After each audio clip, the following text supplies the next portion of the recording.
जय श्री कृष्ण। श्रीमद्भागवत गीता यथारूप से मैं आज आपको परिचय कराऊंगा। हम शुरुआत करेंगे पहले अध्याय से। प्रथम अध्याय की शुरुआत करने से पूर्व हमें श्रीमद् A.C. भक्तिवेदांत स्वामी प्रभुपाद की जय कहना चाहिए, क्योंकि उन्हीं की कृपा दृष्टि से हमें यह श्रीमद् भागवत गीता यथारूप पढ़ने को मिल रही है। अंतर्राष्ट्रीय कृष्ण भावनामृत संघ के संस्थापक आचार्य एवं संपूर्ण विश्व में वैदिक ज्ञान के अद्वितीय प्रचारक श्री स्वामी प्रभुपाद जी की जय। हम शुरुआत करते हैं।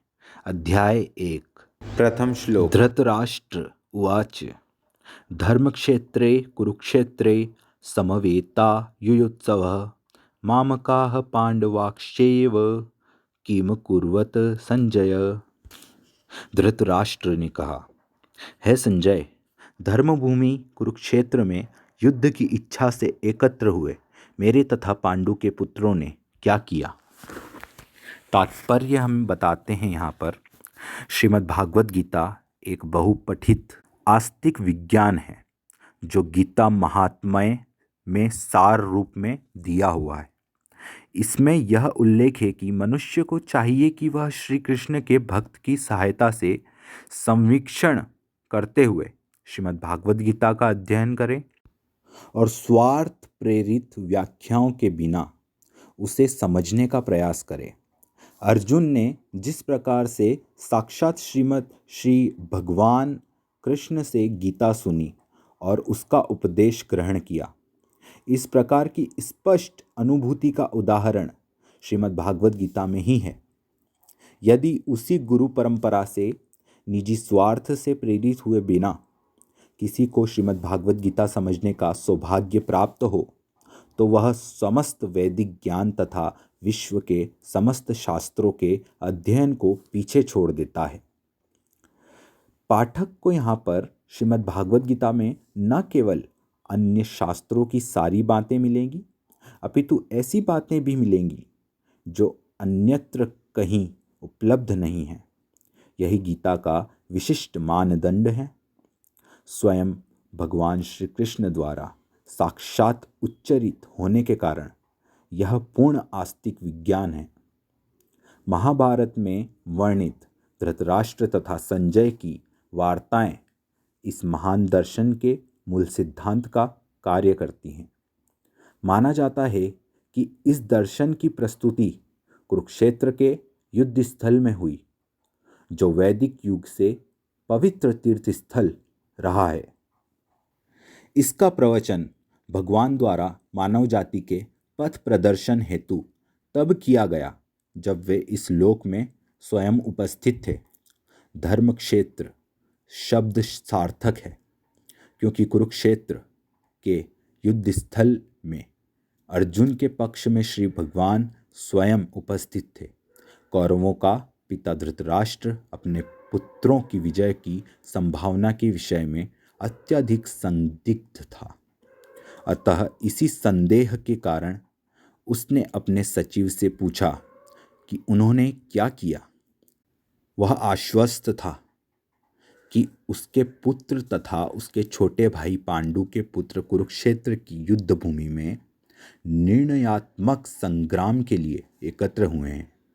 फिर भी उसकी जिज्ञासा सार्थक है। वह नहीं चाहता था कि भाइयों में कोई समझौता हो, अतः वह युद्ध भूमि में अपने पुत्रों की नियति भाग्य भावी के विषय में आश्वस्त होना चाह रहा था। क्योंकि इस युद्ध को कुरुक्षेत्र में लड़ा जाना था, जिसका उल्लेख वेदों में स्वर्ग के निवासियों के लिए भी तीर्थस्थल के रूप में हुआ है।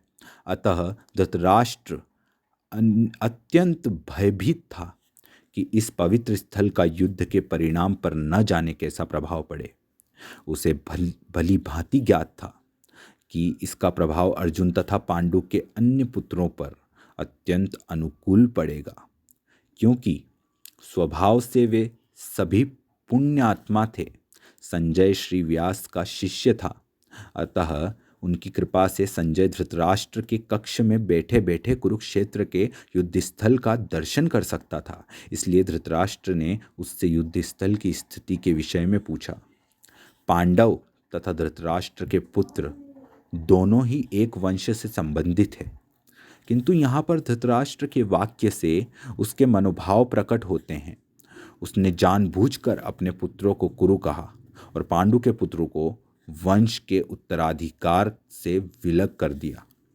इस तरह पांडु के पुत्रों अर्थात अपने भतीजों के साथ धृतराष्ट्र की विशिष्ट मनः स्थिति समझी जा सकती है। जिस प्रकार धान के खेत में अवांछित पौधे को उखाड़ दिया जाता है, उसी प्रकार इस कथा के आरंभ से ही ऐसी आशा की जाती है कि जहाँ धर्म के पिता श्री कृष्ण उपस्थित हों, वहाँ कुरुक्षेत्र रूपी खेत में दुर्योधन आदि धृतराष्ट्र के पुत्र रूपी अवांछित पौधे को समूल नष्ट करके युधिष्ठिर आदि नितांत धार्मिक पुरुषों की स्थापना की जाएगी।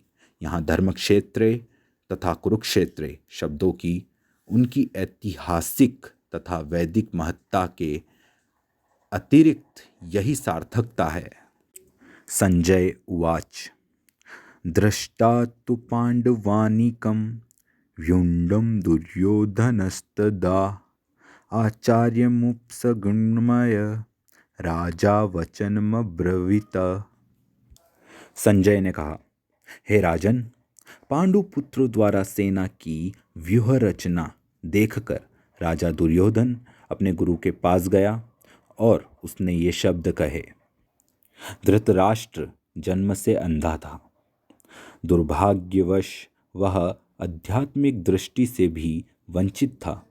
वह यह भी जानता था कि उसी के समान उसके पुत्र भी धर्म के मामले में अंधे हैं, और उसे विश्वास था कि वे पांडवों के साथ कभी भी समझौता नहीं कर पाएंगे, क्योंकि पांचों पांडव जन्म से ही पवित्र थे। फिर भी उसे तीर्थ स्थान के प्रभाव के विषय में संदेह था। इसलिए संजय युद्ध भूमि की स्थिति के विषय में उसके प्रश्न के मंतव्य को समझ गया। अतः वह निराश राजा को प्रोत्साहित करना चाह रहा था। उसने उसे विश्वास दिलाया कि उसके पुत्र पवित्र स्थान के प्रभाव में आकर किसी प्रकार का समझौता करने नहीं जा रहे हैं। उसने राजा को बताया कि उसका पुत्र दुर्योधन पांडवों की सेना को देखकर तुरंत अपने सेनापति द्रोणाचार्य को वास्तविक स्थिति से अवगत कराने गया। यद्यपि दुर्योधन को राजा कहकर संबोधित किया गया है, तो भी स्थिति की गंभीरता के कारण उसे सेनापति के पास जाना पड़ा। अतएव दुर्योधन राजनीतिज्ञ बनने के लिए सर्वथा उपयुक्त था, किंतु जब उसने पांडवों की व्यूह रचना देखी तो उसका यह कूटनीतिक व्यवहार उसके भय को छिपा न पाया। पश्येताम पांडुपुत्राणामाचार्य महतीं चमुं व्यूढ़ां द्रुपदपुत्रेण तव शिष्येण धीमता। हे आचार्य, पांडुपुत्रों की विशाल सेना को देखें, जिसे आपके बुद्धिमान शिष्य द्रुपद के पुत्र ने इतने कौशल से व्यवस्थित किया है। तात्पर्य: परम राजनीतिज्ञ दुर्योधन महान ब्राह्मण सेनापति द्रोणाचार्य के दोषों को इंगित करना चाहता था। अर्जुन की पत्नी द्रौपदी के पिता राजा द्रुपद के साथ द्रोणाचार्य का कुछ राजनीतिक झगड़ा था। इस झगड़े के फलस्वरूप द्रुपद ने एक महान यज्ञ संपन्न किया, जिसमें उसे एक ऐसा पुत्र प्राप्त होने का वरदान मिला जो द्रोणाचार्य का वध कर सके। द्रोणाचार्य इसे भली भांति जानता था, किंतु जब द्रुपद का पुत्र धृष्टद्युम्न युद्ध शिक्षा के लिए उसको सौंपा गया तो द्रोणाचार्य को उसे अपने सारे सैनिक रहस्य प्रदान करने में कोई झिझक नहीं हुई।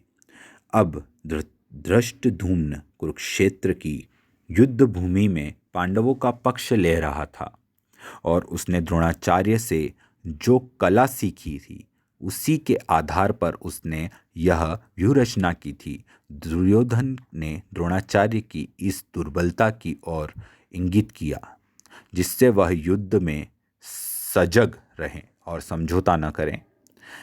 इसके द्वारा वह द्रोणाचार्य को यह भी बताना चाह रहा था कि कहीं वह अपने प्रिय शिष्य पांडवों के प्रति युद्ध में उदारता न दिखा बैठें। विशेष रूप से अर्जुन उसका अत्यंत प्रिय एवं तेजस्वी शिष्य था। दुर्योधन ने यह भी चेतावनी दी कि युद्ध में इस प्रकार की उदारता से हार हो सकती है। पहला अध्याय चौथा श्लोक। अत्र शूरा महेश्वासा भीमार्जुन समायुधि युयुधानो विराटश्च द्रुपदश्च महारथः। हम इसका तात्पर्य समझते हैं। इस सेना में भीम तथा अर्जुन के समान युद्ध करने वाले अनेक वीर धनुर्धर हैं, यथा महारथी युयुधान, विराट तथा द्रुपद। तात्पर्य। यद्यपि युद्ध कला में द्रोणाचार्य की महान शक्ति के समक्ष धृष्टद्युम्न महत्वपूर्ण बाधक नहीं था, किंतु ऐसे अनेक योद्धा थे जिनसे भय था। दुर्योधन इन्हें विजय पथ में अत्यंत बाधक बताता है, क्योंकि इनमें से प्रत्येक योद्धा भीम तथा अर्जुन के समान दुर्जेयी था। उसे भीम तथा अर्जुन के बल का ज्ञान था, इसलिए वह अन्यों की तुलना इन दोनों से करता है। प्रथम अध्याय पांचवा श्लोक। धृष्टकेतुश्चेकितानः काशीराजश्च वीर्यवान पुरुजित्कुन्तिभोजश्च शैब्यश्च नरपुंगवः। इनके साथ ही धृष्टकेतु, चेकितान, काशीराज, पुरुजित, कुंतीभोज तथा शैब्य जैसे महान शक्तिशाली योद्धा भी हैं। प्रथम अध्याय छठा श्लोक। युधामन्युश्च विक्रांत उत्तमोजाश्च वीर्यवान सौभद्रो द्रौपदेश्याश्च सर्व एव महारथाः। अर्थात पराक्रमी युधामन्यु, अत्यंत शक्तिशाली उत्तमौजा, सुभद्रा का पुत्र तथा द्रौपदी के पुत्र, ये सभी महारथी हैं। प्रथम अध्याय सातवां श्लोक। अस्माकं तु विशिष्टा ये तान्निबोध द्विजोत्तम नायकामं सैन्यस्य संज्ञार्थं तान् ब्रवीमि ते। अर्थात, किंतु हे ब्राह्मणश्च, आपकी सूचना के लिए मैं अपनी सेना के उन नायकों के विजय में बताना चाहूँगा जो मेरी सेना को संचालित करने में विशेष रूप से निपुण हैं। प्रथम अध्याय आठवां श्लोक। भवान् भीष्मश्च कर्णश्च कृपश्च समितिजयः अश्वत्थामा विकर्णश्च सोमदत्तिस्थदेव च।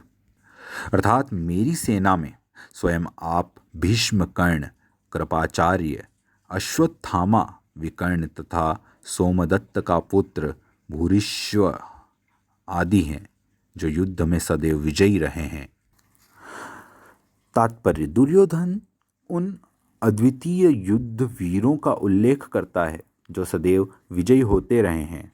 विकर्ण दुर्योधन का भाई है, अश्वत्थामा द्रोणाचार्य का पुत्र है और सोमदत्ती या भूरिश्वा ब्राह्मणों के राजा का पुत्र है। कर्ण अर्जुन का आधा भाई है, क्योंकि वह कुंती के गर्भ से राजा पांडु के साथ विवाहित होने के पूर्व उत्पन्न हुआ था। कृपाचार्य की जुड़वा बहन द्रोणाचार्य को ब्याही थी। प्रथम अध्याय नौवां श्लोक। अन्ये च बहवः शूरा मदर्थे त्वद्जीविताः नानाशस्त्रप्रहरणाः सर्वे युद्ध विशारदाः। अर्थात ऐसे अन्य अनेक वीर भी हैं जो मेरे लिए अपना जीवन त्याग करने के लिए उद्यत हैं। वे विविध प्रकार के हथियारों से सुसज्जित हैं और युद्ध विद्या में निपुण हैं। जहाँ तक अन्यों का यथा जयद्रथ, कृतवर्मा तथा शल्य का संबंध है, वे सब दुर्योधन के लिए अपने प्राणों की आहुति देने के लिए तैयार रहते थे। दूसरे शब्दों में यह पूर्व निश्चित है कि वे अब पापी दुर्योधन के दल में सम्मिलित होने के कारण कुरुक्षेत्र में युद्ध में मारे जाएंगे। निसंदेह अपने मित्रों की संयुक्त शक्ति के कारण दुर्योधन अपनी विजय के प्रति आश्वस्त था। प्रथम अध्याय 10वां श्लोक। अपर्याप्तं तदस्माकं बलं भीष्माभिरक्षितं पर्याप्तं वद मे तेषां बलं भीमाभिरक्षितम्। अर्थात हमारी शक्ति अपरिमेय है और हम सब पितामह द्वारा भली भांति संरक्षित हैं, जबकि पांडवों की शक्ति भीम द्वारा भली भांति संरक्षित होकर भी सीमित है। तात्पर्य, यहाँ पर दुर्योधन ने तुलनात्मक शक्ति का अनुमान प्रस्तुत किया है। वह सोचता है कि अत्यंत अनुभवी सेना नायक भीष्म पितामह के द्वारा विशेष रूप से संरक्षित होने के कारण उसकी सशस्त्र सेनाओं की शक्ति अपरिमेय है। दूसरी ओर पांडवों की सेनाएं सीमित है, क्योंकि उनकी सुरक्षा एक कम अनुभवी नायक भीम द्वारा की जा रही है, जो भीष्म की तुलना में नगण्य है। दुर्योधन सदैव भीम से ईर्ष्या करता था, क्योंकि वह जानता था कि यदि उसकी मृत्यु कभी हुई भी तो वह भीम के द्वारा ही होगी, किंतु साथ ही उसे दृढ़ विश्वास था कि भीष्म की उपस्थिति में उसकी विजय निश्चित है, क्योंकि भीष्म कहीं अधिक उत्कृष्ट सेनापति है। वह युद्ध में विजयी होगा, यह उसका दृढ़ निश्चय था। प्रथम अध्याय 11वां श्लोक। अयनेषु च सर्वेषु यथा भागमवस्थिताः भीष्ममेवाभिरक्षन्तु भवन्तः सर्व एव ही।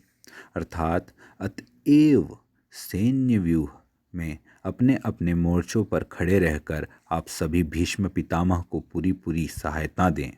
तात्पर्य, भीष्म पितामह के शौर्य की प्रशंसा करने के बाद दुर्योधन ने सोचा कि कहीं अन्य योद्धा यह न समझ लें कि उन्हें कम महत्व दिया जा रहा है। अतः दुर्योधन ने अपने सहज कूटनीतिक ढंग से स्थिति संभालने के उद्देश्य से उपयुक्त शब्द कहे। उसने बलपूर्वक कहा कि भीष्मदेव निस्संदेह महानतम योद्धा हैं, किंतु अब वे वृद्ध हो चुके हैं।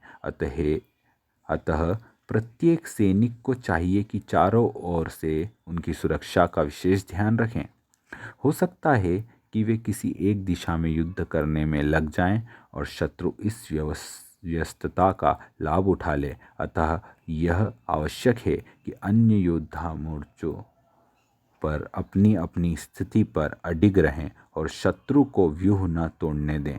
दुर्योधन को पूर्ण विश्वास था कि कुरुओं की विजय भीष्मदेव की उपस्थिति पर निर्भर है। उसे युद्ध में भीष्मदेव तथा द्रोणाचार्य के पूर्ण सहयोग की आशा थी, क्योंकि वह अच्छी तरह जानता था कि इन दोनों ने उस समय एक शब्द भी नहीं कहा था जब अर्जुन की पत्नी द्रौपदी को असहायावस्था में भरी सभा में नग्न किया जा रहा था और जब उसने उनसे न्याय की भीख मांगी थी। यह जानते हुए भी कि इन दोनों सेनापतियों के मन में पांडवों के लिए स्नेह था, दुर्योधन को आशा थी कि वे इस स्नेह को उसी तरह त्याग देंगे जिस तरह उन्होंने धुत क्रीड़ा के अवसर पर किया था। प्रथम अध्याय 12वां श्लोक। तस्य संयन्हर्षं कुरुवृद्ध पितामह सिंहनादं विन्ध्योश्चेह शंखं दध्मो प्रतापवान। अर्थात तब कुरुवंश के वयोवृद्ध परम प्रतापी एवं वृद्ध पितामह ने सिंह गर्जना सी ध्वनि करने वाले अपने शंख को उच्च स्वर से बजाया, जिससे दुर्योधन को हर्ष हुआ। तात्पर्य: कुरुवंश के वयोवृद्ध पितामह अपने पौत्र दुर्योधन का मनोभाव जान गए और उसके प्रति अपनी स्वाभाविक दयावश उन्होंने उसे प्रसन्न करने के लिए अत्यंत उच्च स्वर में अपना शंख बजाया, जो उनकी सिंह के समान स्थिति में अनुरूप था। अप्रत्यक्ष रूप में शंख के द्वारा प्रतीकात्मक ढंग से उन्होंने अपने हताश पौत्र दुर्योधन को बता दिया कि उन्हें युद्ध में विजय की आशा नहीं है, क्योंकि दूसरे पक्ष में साक्षात श्री कृष्ण हैं। फिर भी युद्ध का मार्गदर्शन करना उनका कर्तव्य था और इस संबंध में वे कोई कसर नहीं रखेंगे। प्रथम अध्याय 13वां श्लोक। ततः शंखाश्च भैर्यश्च पड़वानकगोमुखाः सहसेवाभ्यहन्यन्त स शब्दस्तु मूलोऽभवत्। अर्थात तत्पश्चात शंख, नगाड़े, बिगुल, तुरही तथा सिंग सहसा एक साथ बज उठे। वह समवेत स्वर अत्यंत कोलाहलपूर्ण था। प्रथम अध्याय 14वां श्लोक। ततः श्वेते हर्येर्युक्ते महति सन्दने स्थितो माधवः पांडवश्चैव दिव्यो शंखो प्रद्धमुत्तुः। अर्थात दूसरी ओर से श्वेत घोड़े द्वारा खींचे जाने वाले विशाल रथ पर आसीन श्री कृष्ण तथा अर्जुन ने अपने अपने दिव्य शंख बजाए। तात्पर्य: भीष्मदेव द्वारा बजाए गए शंख की तुलना में श्री कृष्ण तथा अर्जुन के शंखों को दिव्य कहा गया है। दिव्य शंखों के नाद से यह सूचित हो रहा था कि दूसरे पक्ष की विजय की कोई आशा न थी, क्योंकि श्री कृष्ण पांडवों के पक्ष में थे। जयस्तु पांडुपुत्राणाम ये शाम पक्षे जनार्दनः। जय सदा पांडु के पुत्र जैसों की होती है, क्योंकि भगवान श्री कृष्ण उनके साथ हैं और जहाँ जहाँ श्री भगवान विद्यमान हैं वहीं वहीं लक्ष्मी भी रहती है, क्योंकि वे अपने पति के बिना नहीं रह सकती। अतः जैसा कि विष्णु या भगवान श्री कृष्ण के शंख द्वारा उत्पन्न दिव्य ध्वनि के सूचित हो रहा था, विजय तथा श्री दोनों ही अर्जुन की प्रतीक्षा कर रही थी। इसके अतिरिक्त जिस रथ में दोनों मित्र आसीन थे वह अर्जुन को अग्नि देवता द्वारा प्रदत्त था और इससे सूचित हो रहा था कि तीनों लोकों में जहाँ कहीं भी यह जाएगा वहाँ विजय निश्चित है। प्रथम अध्याय 15वां श्लोक। पाश्चजन्यम हर्षिकेशो देवदत्तं धनश्च जयः पौंडं दद्मो महाशंखं भीमकर्मा वृकोदरः। अर्थात भगवान श्री कृष्ण ने अपना पाश्चजन्य शंख बजाया। अर्जुन ने देवदत्त शंख तथा अतिभौजी एवं अति मानवीय कार्य करने वाले भीम ने पौंड्र नामक भयंकर शंख बजाया। तात्पर्य: इस श्लोक में भगवान श्री कृष्ण को हर्षिकेश कहा गया है, क्योंकि वे ही समस्त इंद्रियों के स्वामी हैं। सारे जीव उनके भिन्नांश हैं। अतः जीवों की इंद्रियां भी उनकी इंद्रियों के अंश हैं। चूँकि निर्विशेषवादी जीवों की इंद्रियों का कारण बताने में असमर्थ हैं, इसलिए वे जीवों को इंद्रियरहित तथा निर्विशेष कहने के लिए उत्सुक रहते हैं। भगवान समस्त जीवों के हृदय में स्थित होकर उनकी इंद्रियों का निर्देशन करते हैं, क्योंकि वे इस तरह निर्देशन करते हैं कि जीव उनकी शरण ग्रहण कर लें और विशुद्ध भक्त की इंद्रियों का तो वे प्रत्यक्ष निर्देशन करते हैं। यहाँ कुरुक्षेत्र की युद्ध भूमि में भगवान श्री कृष्ण अर्जुन की दिव्य इंद्रियों का निर्देशन करते हैं, इसलिए उनको हर्षिकेश कहा गया है। भगवान के विविध कार्यों के अनुसार उनके भिन्न भिन्न नाम हैं। उदाहरणार्थ, इनका नाम एक नाम मधुसूदन है क्योंकि उन्होंने मधु नाम के असुर को मारा था। वे गौवों तथा इंद्रियों को आनंद देने के कारण गोविंद कहलाते हैं।